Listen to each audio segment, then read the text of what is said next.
പ്രിയമുള്ളവരെ, ഞാൻ ഡോക്ടർ റൌഫ് വണ്ടൂർ.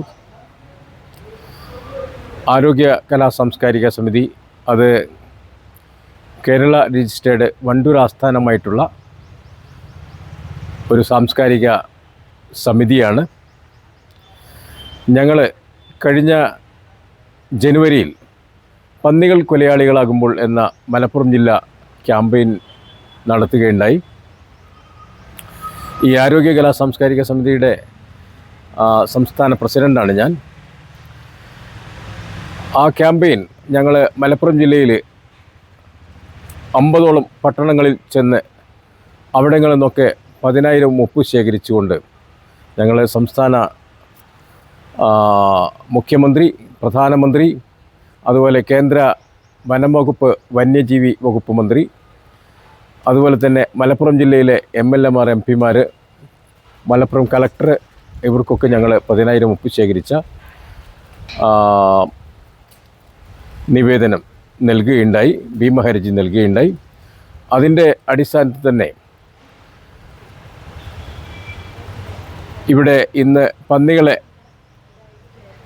നിയന്ത്രിക്കുവാനുള്ള നമ്മുടെ പഞ്ചായത്തുകളിൽ പന്നികളെ കർശനമായിട്ടും നിയന്ത്രിച്ചു കൊണ്ടിരിക്കുന്നു. ഇപ്പോൾ മുൻകാലങ്ങളിലെ പോലെ അപകടങ്ങൾ, ഈ പന്നികൾ ഒരുപാട് പാവപ്പെട്ട ആളുകളെ, പ്രത്യേകിച്ചും കൂലിവേലക്കാർ, സാധാരണക്കാർ, അവരെയൊക്കെ ഇടിച്ചിട്ട് കൊല്ലുന്ന അവസ്ഥയുണ്ടായിരുന്നു. ഇപ്പോൾ അതിനൊക്കെ വളരെ മാറ്റമുണ്ട്. ഇപ്പോഴും ഈ ഒരു നിർദ്ദേശം, അല്ലെങ്കിൽ ഈ ഒരു പന്നികളെ കൊല്ലുവാനുള്ള അവകാശം കൃത്യമായിട്ട് ഉപയോഗിക്കാത്ത പഞ്ചായത്തുകളുണ്ട്. അവർ കൂടി ഈ ഒരു വഴിയിൽ വന്ന് പാവപ്പെട്ടവരുടെ നിത്യജീവിതം സ്വസ്ഥമാക്കുവാനുള്ള നമ്മുടെ ഭരണഘടന വിഭാവനം ചെയ്യുന്ന അവകാശം എല്ലാവർക്കും എത്തിക്കണമെന്ന് ഞങ്ങൾ വിനീതമായിട്ട് അഭ്യർത്ഥിക്കുകയാണ്. പ്രിയപ്പെട്ടവരെ, ഞങ്ങൾ ഈ നവംബർ മാസം 2025 നവംബർ മാസം 6-ാം തീയതി ഞങ്ങൾ കാളികാവിൽ വെച്ച് പേ പിടിച്ച് മനുഷ്യൻ ചത്താലും പട്ടിയെ തുടരുത് എന്ന് പറയുന്ന ശീർഷകത്തിലുള്ള മലപ്പുറം ജില്ലാ ക്യാമ്പയിൻ, ആ ക്യാമ്പയിൻ ഇന്ന് ഞങ്ങൾ മറ്റ് ജില്ലകളിലേക്ക് കൂടി വ്യാപിപ്പിക്കുകയാണ്. അത് നടത്തിക്കൊണ്ടിരിക്കുകയാണ്. ഈ കാര്യത്തെക്കുറിച്ച് നമ്മളെ ലോകത്തിൽ ഏറ്റവും കൂടുതൽ പട്ടികൾ കടിച്ച് മരിക്കുന്ന രാജ്യമാണ് നമ്മുടെ ഭാരതം. ഇവിടെ ഇത് ലോകാരോഗ്യ സംഘടന പറയുന്നതാണ്. ലോകത്ത് നടക്കുന്ന 36% മുതൽ 40% വരെയും പട്ടികടി മരണം നടക്കുന്നത് നമ്മുടെ രാജ്യത്താണ്. ലോകത്ത് ആകെയും 59,000 മുതൽ 60,000 മരണങ്ങളാണ് പട്ടി പേവിഷബാധ മൂലം നടക്കുന്നത്. അതിൽ 18,000 മുതൽ 20,000 മരണവും നടക്കുന്നത് നമ്മുടെ രാജ്യത്താണ്. അതിന് പ്രത്യേക കാരണമുണ്ട് പ്രിയപ്പെട്ടവരെ. ഇവിടെ നമ്മുടെ രാജ്യത്തിൻ്റെ കേന്ദ്ര സർക്കാരിൻ്റെ കണക്ക് വെച്ച് തന്നെ 7 കോടിയോളം മനുഷ്യർ ഇവിടെ ചേരികളിലാണ് നിവസിക്കുന്നത്. എന്ന് വെച്ചാൽ ഇന്ത്യയിലെ പ്രവിശാലമായ റെയിൽവേ പ്ലാറ്റ്ഫോമുകൾ, അതുപോലെ തന്നെ ബസ് സ്റ്റാൻഡുകൾ, കടത്തിണ്ണകൾ, അതുപോലെ ബസ് സ്റ്റാൻഡുകൾ, മരങ്ങൾക്കടിയിൽ, പാലങ്ങൾക്കടിയിൽ ഇങ്ങനെയൊക്കെ ജീവിക്കുന്ന ലക്ഷോപലക്ഷം കോടിക്കണക്കിന് മനുഷ്യർ നമ്മുടെ രാജ്യത്തുണ്ട്. ആ പാവപ്പെട്ട ജനങ്ങളൊക്കെ അന്തിയുറങ്ങുന്നത് പട്ടികളുടെ കൂടെയാണ്. അപ്പോൾ അതുകൊണ്ട് തന്നെ സ്വാഭാവികമായിട്ടും അവർക്ക് പട്ടികടി ഏൽക്കുക വളരെ സ്വാഭാവികമാണ്. പക്ഷേ അങ്ങനെ കിട്ടിയാൽ അതിൽ പ്രാഥമിക ചികിത്സ പോലും ചെയ്യുവാനുള്ള വിവരമില്ലാത്ത ആളുകളാണ് ലക്ഷോപലക്ഷം കോടിക്കണക്കിന് മനുഷ്യർ. ഇനി അഥവാ ഉള്ള ആളുകൾക്ക് പോലും അതിനുള്ള സൗകര്യങ്ങളില്ല. കാരണം ഉത്തരേന്ത്യയിൽ പ്രത്യേകിച്ചും 50-100 കിലോമീറ്റർ അകലങ്ങളിലാണ് അവിടെയുള്ള ആശുപത്രികളും ക്ലിനിക്കുകളും ഒക്കെ ഉള്ളത്. അപ്പോൾ അതുകൊണ്ട് തന്നെ ആ പാവം മനുഷ്യർക്ക് മരിച്ചു പോവുക എന്ന ഒരു ഏറ്റവും ദൗർഭാഗ്യകരമായ അവസ്ഥയാണുള്ളത്. നമ്മുടെ കേരളത്തിലും ഇന്ന് ഈ പട്ടികടി മരണം ഏറ്റവും കൂടുന്നുണ്ട്. 2025 ഓഗസ്റ്റ് മുതൽ 2024 ഓഗസ്റ്റ് മുതൽ 2025 ജൂലൈ വരേക്കും 3 ലക്ഷത്തി ചില്ലാനം പട്ടികടികളാണ് നമ്മുടെ കേരളത്തിലുണ്ടായിട്ടുള്ളത്. 2020 മുതൽ 2025 വരേക്കും 110 മനുഷ്യർ നമ്മുടെ കേരളത്തിലെ പേവിഷബാധ മൂലം മരിച്ചിട്ടുണ്ട്. അതുപോലെ തന്നെ മിക്കവാറും പാവപ്പെട്ട സ്കൂൾ, മദ്രസ പോകുന്ന ചെറിയ പിഞ്ചു പൈതങ്ങളാണ് കൂടുതലും കടിക്കപ്പെടുന്നത്. ആ കുട്ടികൾ ഭയന്നോടുമ്പോൾ അവർ വീഴുന്നു. അങ്ങനെ അവർക്ക് മുഖത്തും കഴുത്തിലുമൊക്കെ അവർക്ക് കടി കിട്ടുന്നു. അങ്ങനെ ഈ കൈകാൽ വിരലുകളിലും അതുപോലെ തന്നെ കഴുത്തിന് മുകളിലും കടി കിട്ടുമ്പോൾ സ്വാഭാവികമായിട്ടും ആ കടി ഏറ്റവും അപകടകരമാണ്. ഒരു ഡോക്ടറായ എനിക്ക് അത് പ്രത്യേകിച്ചും അറിയും. അങ്ങനെ കൈകാൽ വിരലുകളിൽ കടി കിട്ടുമ്പോൾ അതിശീഘ്രം ഈ പേവിഷ വൈറസ് തലച്ചോറ്റിലേക്ക് എത്തും. അതുപോലെ തന്നെ കഴുത്തിന് മുകളിൽ കടി കിട്ടുമ്പോൾ വളരെ പെട്ടെന്ന് തന്നെ തലച്ചോറ്റിലേക്ക് ഈ വൈറസ് ചെന്ന് വളരെ പെട്ടെന്ന് ഈ വാക്സിൻ ഏത് വാക്സിൻ എടുത്താലും പിന്നീട് രക്ഷപ്പെടാൻ സാധ്യതയില്ലാത്ത ഒരവസ്ഥയാണുള്ളത്. ഇവിടെ 2022 അഭിരാമി എന്ന ഒരു കൊച്ചു പെൺകുട്ടിയുടെ ചിത്രം ഞങ്ങളുടെ പോസ്റ്ററിലുണ്ട്. ആ കൊച്ചു പെൺകുട്ടിക്ക് 2022 കണ്ണിന് മുകളിലാണ് കടി കിട്ടിയത്. അങ്ങനെ ആ കുട്ടിക്ക് എല്ലാ വാക്സിനുകളും എടുത്തെങ്കിലും മരിക്കുകയായിരുന്നു ഉണ്ടായത്. പ്രിയമുള്ളവരെ, ഇപ്പോൾ ഈയിടെയായിട്ട് നമ്മുടെ സുപ്രീം കോടതി സംസ്ഥാന സർക്കാർ, രാജ്യത്തെ എല്ലാ സംസ്ഥാന സർക്കാരുകളോടും കൃത്യമായിട്ട് പൊതു ഇടങ്ങളിൽ നിന്നും പട്ടികളെ മുഴുവൻ തെരുവ് നായകളെയും വന്ധ്യംകരിച്ചുകൊണ്ട് ഷെൽട്ടർ ഹോമുകളിലേക്ക് മാറ്റുവാനായിട്ട് ആവശ്യപ്പെട്ടിട്ടുണ്ട്. അപ്പം അതുകൊണ്ട് തന്നെ ഞങ്ങൾ വണ്ടൂർ ആസ്ഥാനമായുള്ള ഞങ്ങളുടെ ആരോഗ്യകലാ സാംസ്കാരിക സമിതി ഞങ്ങൾ സംസ്ഥാന സർക്കാരിനോട് അഭ്യർത്ഥിക്കുകയാണ്. ഏറ്റവും വേഗത്തിൽ ഈ മുഴുവൻ തെരുവ് പട്ടികളെയും വന്ധ്യീകരിച്ചുകൊണ്ട് ഷെൽട്ടർ ഹോമുകളിലേക്ക് മാറ്റുവാനും അങ്ങനെ പാവപ്പെട്ടവരുടെയും ഇവിടെ പൊതുജനത്തിൻ്റെ സ്വസ്ഥമായ ജീവിതം സംജാതമാക്കുവാനും ഞങ്ങൾ അഭ്യർത്ഥിക്കുകയാണ്. അതുപോലെ തന്നെ ഞങ്ങൾ അഭ്യർത്ഥിക്കുകയാണ്, ഇവിടുത്തെ സ്വകാര്യ പട്ടികളുണ്ട്, ആ പട്ടികൾക്ക് മുഴുവൻ വാക്സിനേഷൻ കൃത്യമായും കൊടുത്തുകൊണ്ട് പൊതുജനത്തിൻ്റെ, പ്രത്യേകിച്ചും രാവിലെകളിൽ പത്രമിടാൻ പോകുന്ന കുട്ടികൾ, അതുപോലെ തന്നെ പാൽക്കാർ, ഇവരെയൊക്കെയാണ് പട്ടികൾ കടിക്കുന്നത്. പ്രത്യേകിച്ചും സ്വകാര്യ പട്ടികളും കടിക്കുന്നു. അപ്പോൾ അതുകൊണ്ട് ആ സ്വകാര്യ പട്ടികളെയും കൃത്യമായിട്ടും വാക്സിനേഷൻ കൊടുത്ത് സംരക്ഷിക്കുവാൻ ഞങ്ങൾ സംസ്ഥാന സർക്കാരിനോടും, ആ സംസ്ഥാന സർക്കാർ വഴി ഈ കാര്യങ്ങളൊക്കെ നടക്കുന്നത് തദ്ദേശ സ്വയംഭരണ സ്ഥാപനങ്ങളിലൂടെയാണ്. അതുകൊണ്ട് സംസ്ഥാന സർക്കാർ തദ്ദേശ സ്വയംഭരണ സ്ഥാപനങ്ങൾ കൃത്യമായ നിർദ്ദേശം കൊടുത്തുകൊണ്ട് ഇത് പാവപ്പെട്ടവരുടെ ജീവിതം സ്വസ്ഥമാക്കുവാനായിട്ട് ഞങ്ങൾ ഏറ്റവും വിനീതമായിട്ട് അഭ്യർത്ഥിക്കുകയാണ്. എല്ലാവർക്കും നന്ദി, നമസ്കാരം. ഉടമയായിരിക്കും ഇങ്ങനത്തെ ഒരു നിയമം ഉണ്ട്. അതൊക്കെ കാറ്റിൽ പറത്തിക്കൊണ്ട് യാതൊരു ദാക്ഷിണ്യവുമില്ലാതെ നായകളെ തെരുവിലൂടെ കണ്ടമാനം കാണുന്നു, കണ്ടമാനം ഉപദ്രവിക്കുന്നു, കണ്ടമാനം കടിക്കുന്നു, മനുഷ്യർ മരിക്കുന്നു, നായകൾ സുരക്ഷിതമായി ജീവിക്കുന്നു.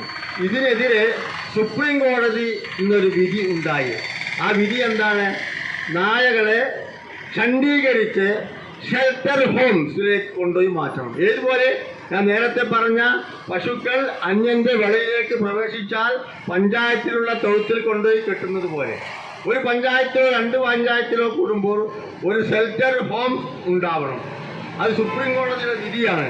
എന്നിട്ട് നായകളെ ഖണ്ഡീകരിക്കുക എന്ന് പറഞ്ഞാൽ ഉൽപാദന ശേഷി ഇല്ലാതെയാക്കുക. എന്നാൽ പിന്നീട് ഇവിടെ വർധനവുണ്ടായിരിക്കുകയില്ല. ഒരു പട്ടി ഒരു പ്രസവത്തിൽ 10-15 കുട്ടികളെ പ്രസവിക്കുക, 1, 2, 3 മാസം കഴിയുമ്പോഴേക്ക് അത് ഇരട്ടിയായി മനുഷ്യരെ ഉപദ്രവിക്കാൻ പോകുന്ന ഒരു പട്ടിക്കൂട്ടങ്ങൾ സമൂഹത്തെ തന്നെ നമ്മുടെ രാജ്യത്ത് വളർന്നുകൊണ്ടിരിക്കുന്നു. അപ്പോൾ അതിനെതിരെ നമ്മൾ പ്രതിഷേധിക്കേണ്ട കാലം അതിക്രമിച്ചു കഴിഞ്ഞു.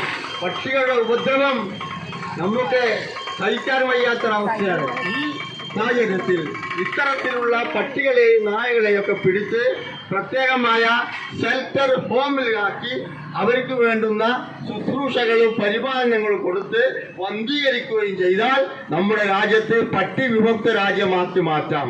അതല്ലെങ്കിൽ പട്ടികളും നായകളും തെരുവ് നായകളും ധാരാളം ഉണ്ടായി നമ്മൾ അവരുടെ ഉപദ്രവവും കടിയും കേൾക്കേണ്ടി വരും.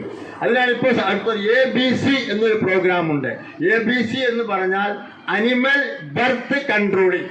ഇത് നടപ്പിലാക്കുക, അല്ലെങ്കിൽ ഷെൽട്ടർ ഹോമിലേക്ക് ആക്കുക.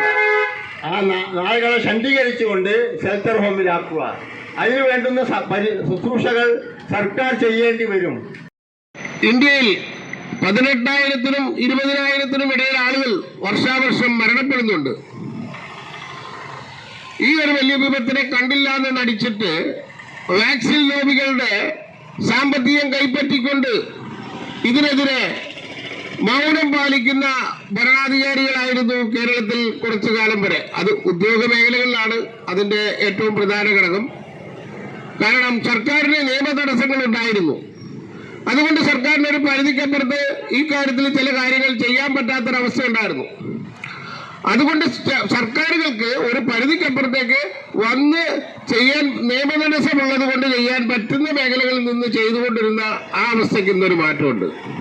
വിവിധ സാംസ്കാരിക സംഘടനകള് സുപ്രീം കോടതിയിൽ പോയി കേരളത്തിലെ ഈ വലിയ വിപത്തിനെ, ഇന്ത്യയിലെ ഈ വലിയ വിപത്തിനെ ഒരു പരിഹാരം കാണുന്നതിന് വേണ്ടി സുപ്രീം കോടതിയിൽ കേസ് കൊടുത്തു.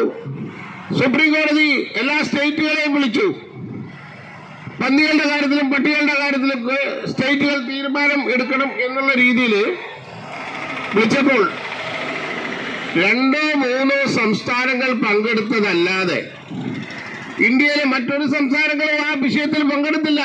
ഇതിൻ്റെ കെടുതികൾ അനുഭവിച്ചു കൊണ്ടിരിക്കുന്ന സാധാരണക്കാരെ ഇതിൽ നിന്ന് രക്ഷപ്പെടുത്താൻ അധികാരികൾക്ക് മാത്രമേ നിയമനിർമ്മാണത്തിലൂടെ മാത്രമേ സാധിക്കുകയുള്ളൂ എന്നതുകൊണ്ടാണ് അവരുടെ ശ്രദ്ധ തിരിക്കാൻ വേണ്ടി തെരുവിലേക്ക് നമ്മൾ ഇറങ്ങേണ്ടി വന്നിരിക്കുന്നത്. ജനങ്ങളെല്ലാം ഇതിൽ സഹകരിക്കുമെന്ന് നമുക്ക് ഉറപ്പാണ്. എന്തുകൊണ്ടെന്നാൽ നമ്മുടെ കുഞ്ഞുങ്ങളെ, പൊതുജനങ്ങളെ ബാധിക്കുന്ന പ്രശ്നമാണ് ഈ പ്രശ്നം. പട്ടിയോട് വിരോധമുണ്ടായതുകൊണ്ടല്ല, ദൈവത്തിൻ്റെ സൃഷ്ടികളിൽ നിന്ന് വളരെ കരുണയുള്ള, അനുസരണയുള്ള, നന്ദിയുള്ള മൃഗമാണ് പട്ടി എന്ന് പറയുന്നത്. പക്ഷേ ദൈവത്തിൻ്റെ പരീക്ഷണം ഏതാണ്ട് എല്ലാവർക്കും ഇക്കാര്യത്തിൽ ദൈവത്തിൻ്റെ പരീക്ഷണം വരുമ്പോൾ ആ പരീക്ഷണത്തിനെ എങ്ങനെ പ്രതിരോധിക്കാം എന്ന് ആലോചിക്കേണ്ടത് ബുദ്ധിയുള്ള മനുഷ്യനെ സംബന്ധിച്ചിടത്തോളം വളരെ പ്രധാനപ്പെട്ട ദൗത്യമാണ്. ഈ ദൗത്യത്തിൻ്റെ ഭാഗമാണ് പട്ടി എന്ന് പറയുന്ന ഈ ജീവിയെ എങ്ങനെ പ്രതിരോധിക്കാം, അതിന് പേപിടിച്ചാൽ എങ്ങനെയാണ് അതിൽ നിന്ന് രക്ഷപ്പെടാനുള്ള മാർഗങ്ങൾ, അതിൻ്റെ നിയമനിർമ്മാണം എങ്ങനെയാണ് നമുക്ക് സാധ്യമാവുക എന്ന് തുടങ്ങിയിട്ടുള്ള പ്രശ്നങ്ങൾ. ഈ പ്രശ്നങ്ങളിലേക്ക് ജനശ്രദ്ധ തിരിക്കുവാനും അധികാരികളുടെ ശ്രദ്ധ തിരിക്കാനും വേണ്ടിയാണ് ഇന്ന് നമ്മുടെ സഹോദരങ്ങൾ ഇറങ്ങിത്തിരിച്ചിരിക്കുന്നത്. ഇതിൽ നമുക്ക് എല്ലാ നിലക്കും പങ്കാളിത്തം വഹിക്കുകയും ജനങ്ങളുടെ എല്ലാവരുടെയും ജനപിന്തുണ അനിവാര്യമാവുകയും ചെയ്തിട്ടുള്ള വിഷയമാണ്. പട്ടിയോട് നമുക്ക് വിരോധമില്ല. അത് ദൈവത്തിൻ്റെ നന്ദിയുള്ള ഒരു സൃഷ്ടിയാണ്. പട്ടി ഇസ്ലാമിനെ സംബന്ധിച്ചിടത്തോളം പട്ടി നിഷിദ്ധമാണ് എന്നൊക്കെ സാധാരണഗതിയിൽ പറയാറുണ്ടെങ്കിലും പട്ടി എന്ന് പറയുന്നത് മാലിന്യമല്ലാത്ത, നജസില്ലാത്ത ഒരു ജീവിയാണ് എന്ന് ഇസ്ലാമിൻ്റെ മുഖ്യധാരകളിൽപ്പെട്ട ഒരു ധാര തന്നെ രേഖപ്പെടുത്തുകയും പണ്ഡിതന്മാർ പ്രത്യേകമായി രേഖപ്പെടുത്തുകയും ചെയ്തിട്ടുള്ള വിഷയമാണ്. കാല ദാവൂദു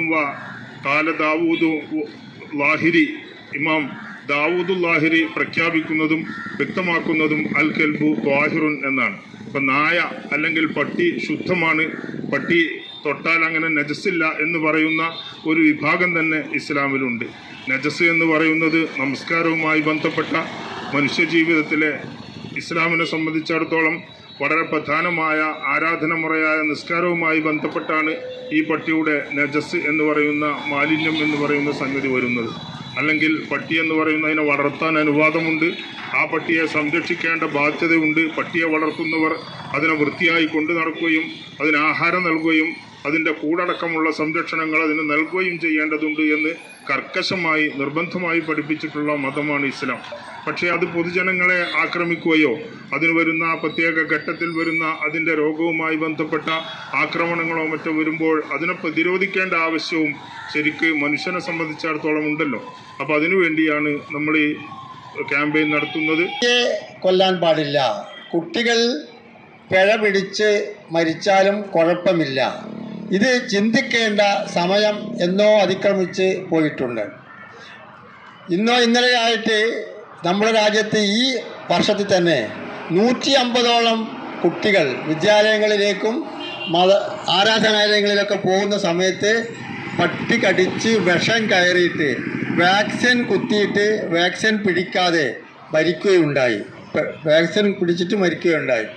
എത്ര തന്നെ ആയാലും ഈ സംവിധാനത്തെ പല്ലും നഖവും ഉയച്ച് എതിർക്കേണ്ട കാലം കഴിഞ്ഞിട്ടുണ്ട്. അവർ AC-യിൽ ഇരുന്നുകൊണ്ട് ഈ കാര്യങ്ങൾ ചെയ്യുമ്പോൾ അതിൽ തിരിഞ്ഞു നടക്കുന്ന പട്ടികളെ ഭയക്കുന്നത് സാധാരണക്കാരായ ജനങ്ങളും കുട്ടികളും ഈ പറയുന്ന പോലെ പൊതുസമൂഹത്തിൽ ടൗണുകളിലൊക്കെ നിൽക്കുന്ന വ്യാപാരികളുമാണ്. ഇതിനൊരു അറുതി വരുത്തുന്നത് വരെ ഈ പ്രയത്നം നടക്കേണ്ടതുണ്ട്.